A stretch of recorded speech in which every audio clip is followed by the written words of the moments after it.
Good afternoon student. मी गौरी ब्रह्मपुरीकर इयत्ता 7वीमध्ये तुम्हाला विषय मराठी शिकवते.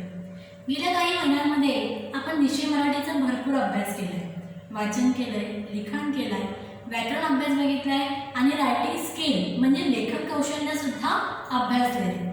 मग आजच्या विभागामध्ये आपण मराठीमधील प्रोज विभागातील एक कविता अभ्यासणार आहोत. एक कविता.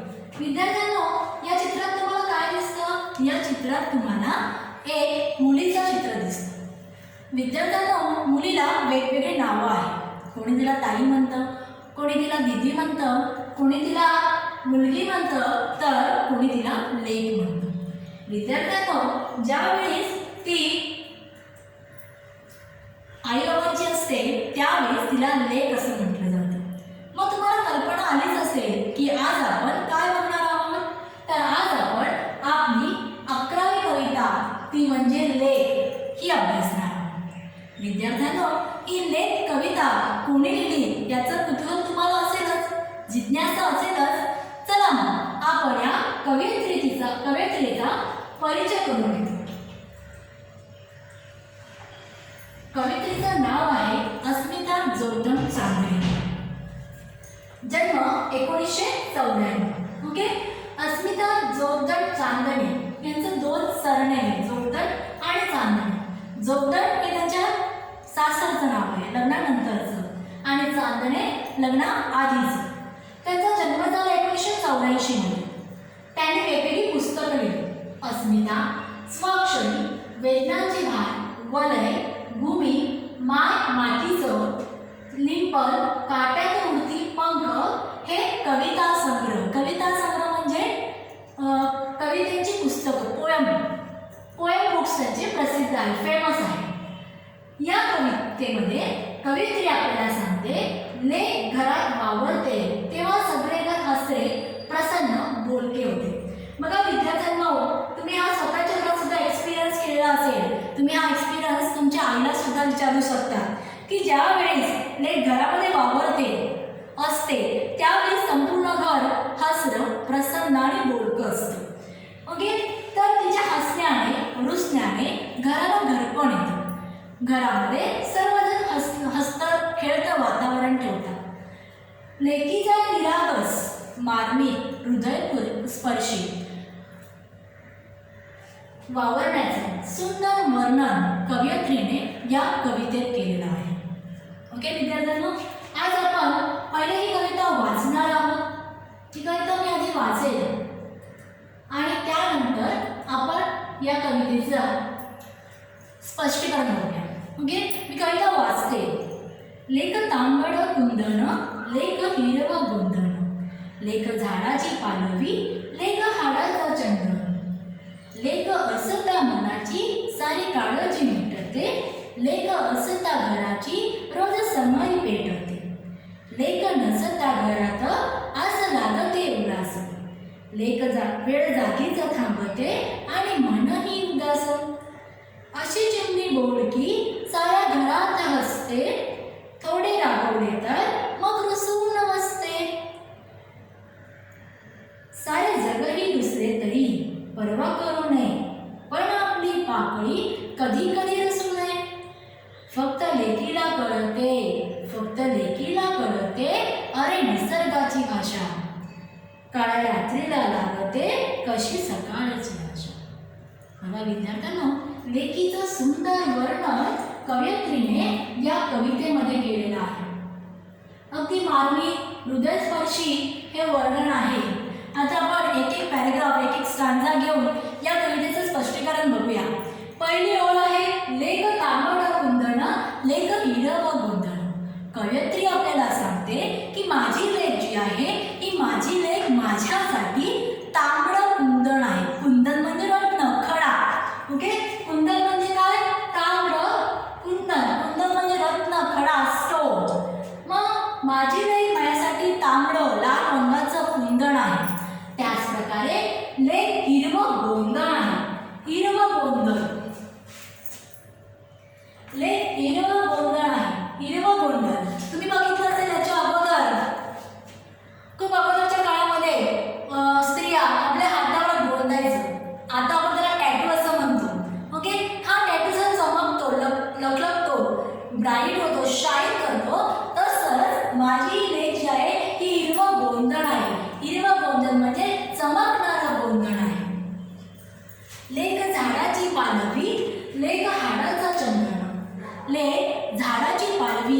पालवी म्हणजे नुकतीच नवीन कोवळी आलेली पानं.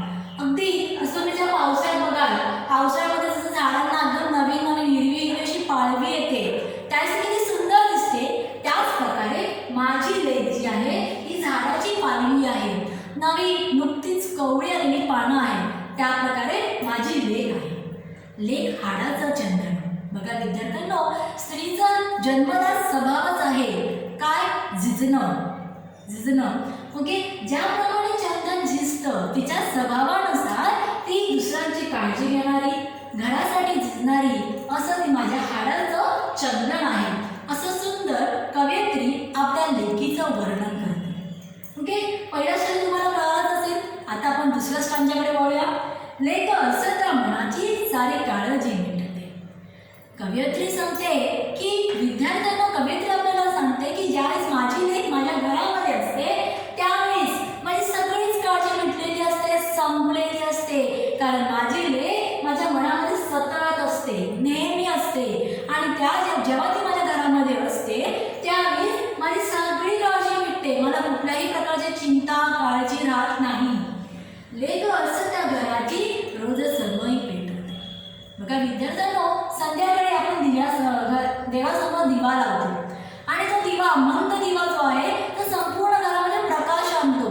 त्याचप्रमाणे माझी लेक जेव्हा घरामध्ये असते त्यावेळी संपूर्ण घर प्रकाशमय होतो. संपूर्ण घर प्रकाशासारखं काय होत असतं? ब्राईट होत असतो. विद्यार्थ्यांनो, कवयित्रीने या दुसऱ्या स्टँजामध्ये खूप सुंदर असं लेकीचं वर्णन केलं आहे. चला, दुसरा स्टँजा तुम्हाला कळलाच असेल. आता आपण तिसऱ्या स्टँजाकडे बोलूया. कवयित्री काय सांगते बघा. लेक असता घरात आस लागते उरास. लेक नसता घरात आस लागते उरास, वेळ जागीच थांबते आणि मनही उदास. कवयित्री पुढे काय सांगते आहे की ज्यावेळेस माझी लेक घरात नसते, कुठेतरी बाहेर गेलेली असते किंवा शाळेत गेलेली असते, त्यावेळेस माझ्या उरास म्हणजे हृदयास आस लागते. आस म्हणजे ओढ लागते. असं वाटतं की कधी घरी परत येईल. ती शाळेत जरी गेली असेल तरी मला असं वाटतं की शाळेची वेळ कधी संपेल आणि ती कधी पटकन घरी येते. त्यामुळे कवयित्रीच्या मनामध्ये ती ओढ लागलेली असते. तुम्ही हा एक्सपिरियन्स तुमच्या आईला सुद्धा विचारू शकता की कशा प्रकारे आपल्या उरास म्हणजे तुमच्या आईच्या उरास ओढ लागते, आस लागते, वेळ जागीच थांबते आणि मनही उदास. बघा, वेळ जागीच थांबते या सुंदर वाक्याचा एक्सपिरियन्स तुम्ही आता लॉकडाऊनमध्ये सुद्धा घेतला असेल. लॉकडाऊनमध्ये तुम्हाला कुठे जाता येत नाही आहे, खेळता येत नाही, शाळेत येता येत नाही, मित्रांना भेटता येत नाही आहे, त्यावेळेस तुम्ही बोर होता आणि मग तुम्हाला असं वाटतं की हा वेळ पुढेच जात नाही आहे, तिथेच थांबलेले आहे, 2 ते 3 होत नाही, 3 ते 4 होत नाही आहे, तुम्हाला दिवस खूप मोठा वाटायला लागतो. त्याच प्रकारे कवयित्रीला सुद्धा ज्यावेळेस तिची मुलगी घरात नसते त्यावेळेस तिचं मन उदास होतंय, बोर होतंय आणि वेळ जागीच थांबल्यासारखी तिला वाटते. ही वेळ पुढे जात नाहीये. ॲक्च्युली असं होत नाही. वेळ आपल्या स्पीडने, आपल्या गतीने जात राहते, पण आपल्या मनामध्ये जी फिलिंग असते, जी भावना असते, त्यामुळे असं वाटतं आपल्याला की ती वेळ जागीच थांबली आहे, ती पुढे पुढे जात नाही आहे. विद्यार्थ्यांना, असंच लेख नसताना कवयित्रीच्या मनामध्ये जी व्याकुळता आहे, जी उदासता आहे, ती कवयित्रीने आपल्यासमोर स्पष्ट केलेली आहे, व्यक्त केलेली आहे की लेख नसता घरात आस लागते उदास, वेळ जागीच थांबते आणि मनही उदास. तुम्ही हा एक्सपिरियन्स तुमच्या आईला सुद्धा विचारू शकता. थर्ड स्टँडर्ड समजला असेल. आता आपण नेक्स्ट स्टँडर्डकडे जाऊया. अशी चिमणी बोलकी साऱ्या घरात हसते, थोडे रागवले तर मग रुसवून बसते. लेखिकेला ही चिमणी वाटते. बघा, जशी चिमणी सतत चिवचिव चिवचिव करत राहते तशी ही कवयित्रीची लेक जी आहे, ही कवयित्रीची लेक संपूर्ण घरामध्ये चिवचिवत असते, बोलत असते, साऱ्या घरामध्ये हसत असते. ओके, आणि ज्यावेळेस तिच्या हसण्यावर किंवा तिच्या वागण्यावर कवयित्री थोडीशी रागवते तर मग ती काय करते? रुसून बसते. हा एक्सपिरियन्स जो आहे, हा एक्सपिरियन्स तुम्ही सुद्धा घेतला असेल की तुम्हाला सुद्धा तुमच्या आईने रागवलं की तुम्ही सुद्धा रुसून बसता. ओके.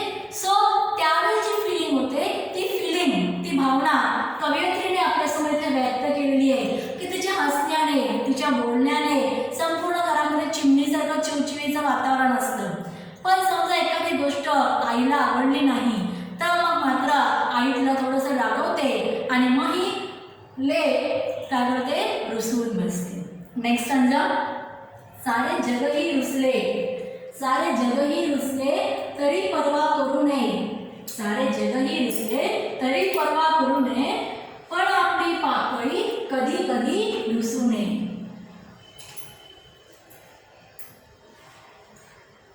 आता कवयित्री आपल्याला सांगताय की जी काही फिलिंग्स होते, जी काही भावना व्यक्त होते त्याचमुळे त्यांना एक असं वाटून जाते की संपूर्ण जग रुसलं तरी मला त्याची चिंता नाहीये, मला त्याची काळजी नाहीये, मला त्याची पर्वा नाही. ओके.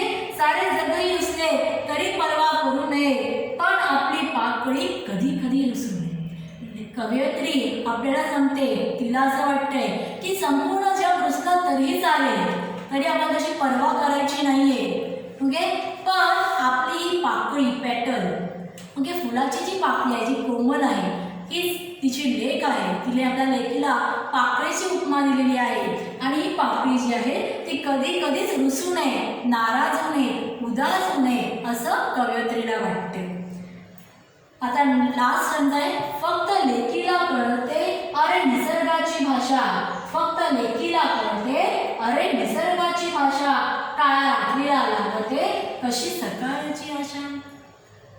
नॅचरल थिंकिंग कवयित्रीने यामध्ये स्पष्ट केलेलं आहे की जसं रात्रीनंतर सकाळ येतो, दुःखानंतर सुख येतं, अपयशानंतर यश येतं. ही जी लँग्वेज आहे, नॅचरल लँग्वेज, ही कोणाला कळतं, लेकीला कळते. आणि म्हणून कवयित्री काय सांगते, फक्त लेकीला कळते अरे निसर्गाची भाषा. नॅचरलमध्ये जे काय वर चढाव, अप अँड डाऊन होत राहतं, त्यानंतर उतार चढाव होत राहतो, ही जी भाषा, ही जी लँग्वेज आहे ही लेकीला कळत असते. आणि त्यामुळे कवयित्री आपल्याला सांगते की जसं काळ रात्रीनंतर सकाळची आशा निर्माण होते, त्याच प्रकारे ही जी माझी लेक आहे, ही माझी लेक माझ्यासाठी सकाळची आशा आहे. माझ्या घरामध्ये कितीही दुःख आलं, कितीही अपयश आलं, तरी ही जी मुलगी आहे, ही जी लेक आहे, ही मला होपनेस देते. ओके. मला पॉझिटिव्ह थिंकिंग देते, म्हणजेच ही माझ्या घरामध्ये सकाळची काय आहे, आशा आहे. विद्यार्थ्यांनो, तुम्हाला ही कविता आवडलीच असेल, त्याचप्रकारे तुम्हाला ही कविता कळाली असेल अशी मी आशा करते. पुन्हा एकदा मी तुम्हाला कविता वाचून दाखवते.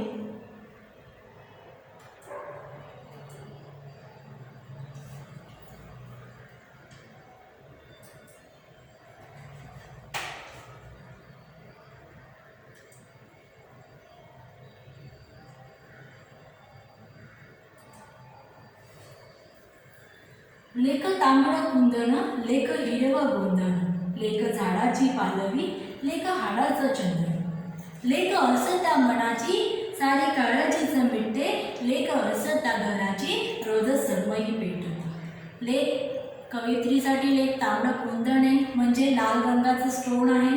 त्याचप्रकारे टॅटू आहे, हिरवं गोंधन आहे. त्याचप्रकारे ती झाडाची पालवी आहे आणि हाडाचं चंदन आहे. ही कवयित्रीला जाणवलेली तिची रूपे आहे. लेक असता कवयित्रीच्या मनाची सर्व काळजी मिटते आणि तिच्या घरामध्ये जसे समय पेटून सगळं घर प्रकाशमय होतं, तसंच लेक असल्यामुळे तिचं घर प्रकाशमय झालेलं आहे. लेक नसता घरात आस लागते उदास, वेळ जागीच थांबते आणि मनही उदास. ओके. लेक नसता घरात कवयित्री सांगते की माझ्या घरामध्ये लेक नाही आहे, त्यावेळेस माझं मन उदास झालेलं आहे, बोर झालेलं आहे, माझ्या उराला ओढ लागलेली, ती कधी परत येते. आणि त्यावेळेस मला असं वाटतंय की हा जो वेळ आहे हा जागीच थांबलेला आहे. अशी चिमणी बोलकी साऱ्या घरामध्ये असते, थोडे रागवले तर मग रुसून बसते. लेख कवयित्री पुढे सांगते की ही जी चिमणी आहे ही बोलकी आहे, सतत चिवचिवणारी आहे आणि या चिवचिवणाऱ्या चिमणीला म्हणजे या मुलीला जर मी थोडं रागवलं तर मी काय करते, लगेच रुसून बसते. सारे जग रुसले तरी पर्वा करू नये, पण आपली पाकळी कधी कधी रुसू नये. कवयित्री पुढे सांगते की सारं जगही रुसलं तरी तिची मी पर्वा करू नका, पण आपल्या पाकळीसारख्या मुलीला कधीही रुसू देऊ नका. फक्त लेकीला कळते अरे निसर्गाची भाषा, फक्त या लेकीलाच कळते आहे, या मुलीलाच कळते निसर्गाची भाषा. काळ रात्रीनंतर सकाळची आशा. ज्याप्रमाणे काळ रात्रीनंतर सकाळची आशा निर्माण होते, त्याप्रमाणे कवयित्रीच्या घरामध्ये ही मुलगी सकाळची आशा आहे. हे कवयित्रीचं पॉझिटिव्ह थिंकिंग आहे. विद्यार्थ्यांनो, तुम्हाला ही कविता चांगलीच कळाली असेल. आता आपण या कवितेचे थोडेसे हार्ड वर्ड्स म्हणजे शब्दार्थ बघूया.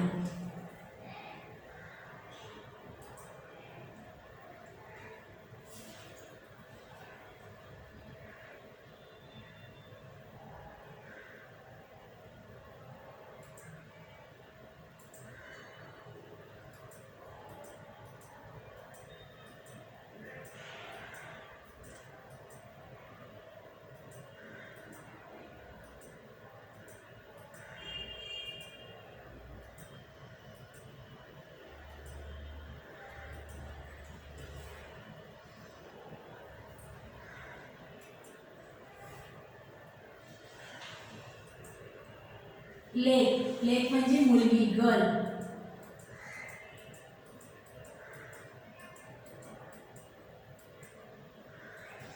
कुंदन. कुंदन म्हणजे रत्न, खडा, स्टोन.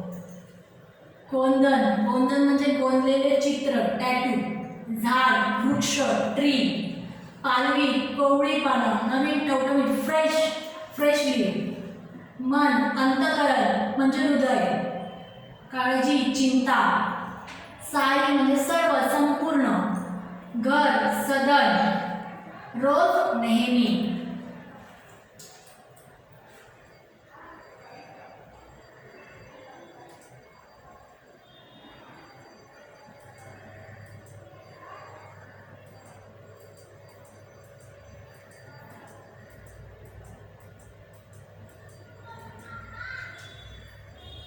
समयी म्हणजे दिवा. आस म्हणजे ओढ. उरास म्हणजे हृदय. उदास म्हणजे निराश. रुसून म्हणजे नाराज. परवा म्हणजे चिंता. निसर्ग म्हणजे सृष्टी. रात्र म्हणजे निशा. सकाळ म्हणजे प्रभात. आशा म्हणजे उमेद. तांबडं म्हणजे लाल, रेड. विद्यार्थ्यांनो, तुम्हाला ही कविता